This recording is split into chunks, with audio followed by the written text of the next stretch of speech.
বর্তমান সরকারের কিছু অবৈধ পুত্র জন্ম নিচ্ছে বিপ্লব পরবর্তী সময়ে বিপ্লবের নাম দিয়ে। অবশ্যই বাংলাদেশের ছাত্র জনতা এই হামলাকারীদের যেখানে পাবে এরা বর্তমান সরকারের কততম সন্তান তা দেখে দেবে।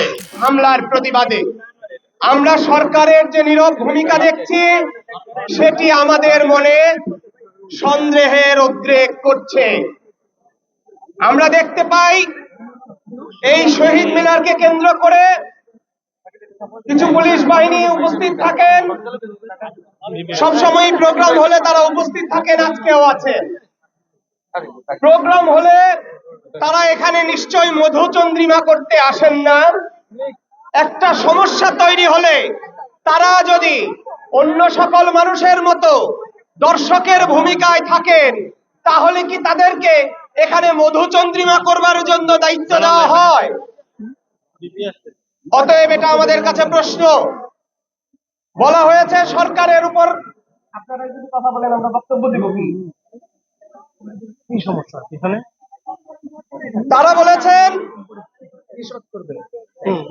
তারা বলেছেন সরকারের বিরুদ্ধে বক্তব্য দেওয়া যাবে না।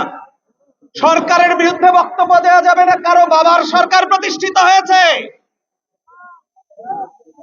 হাসিনার সরকার, যার বিরুদ্ধে সমালোচনা করা যেত না, 7 বছর প্রতি ঘটনায় মাইর খাবার পরেও রক্তাক্ত অবস্থায়ও রাজপথে দাঁড়িয়ে আমরা আন্দোলন সংগ্রাম করেছি। হাসিনার রক্তচক্ষু আমাদেরকে ভয় দেখাইতে পারে নাই। আর এখন বর্তমান সরকারের কিছু অবৈধ পুত্র জন্ম নিচ্ছে বিপ্লব পরবর্তী সময়ে বিপ্লবের নাম দিয়ে, 5 আগস্টের পরে গণ অভ্যুত্থানের নাম দিয়ে কিছু গজিয়ে ওঠা পরগাছা সংগঠন দেখতে পাচ্ছি। এই সব উৎপাত বন্ধ করতে হবে।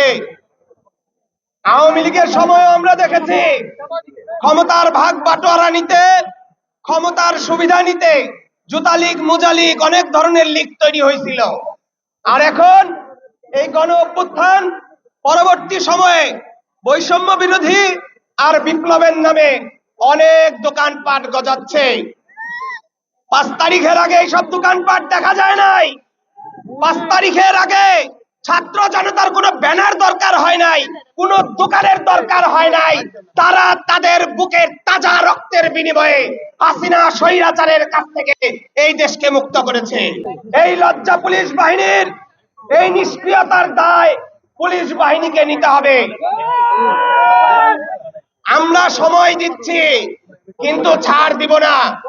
আগামী 24 ঘন্টার মধ্যে যদি এদেরকে গ্রেফতার করা না হয় তাহলে অবশ্যই বাংলাদেশের ছাত্র জনতা এই হামলাকারীদের যেখানে পাবে এরা বর্তমান সরকারের কততম সন্তান তা দেখে দেবে। এদের পিঠের চামড়া কতটুকু পুষ্ট তা দেখে দেওয়া হবে। এদের হাতে কত শক্তি আছে সেইটা দেখে দেওয়া হবে। এদের মাথার উপরে কাদের হাত, কেন এরা সরকারের সমালোচনা সহ্য করতে পারে না, সেইটা আমরা ইনশাআল্লাহ দেখে দেব। না হইলে আমরা ধরব। আমরা আইনের প্রতি শ্রদ্ধাশীল, তাই এখনো পর্যন্ত আইন নিজেদের হাতে তুলে নিচ্ছি না। অতএব আপনাদেরকে সতর্ক হতে হবে, সচেষ্ট হতে হবে।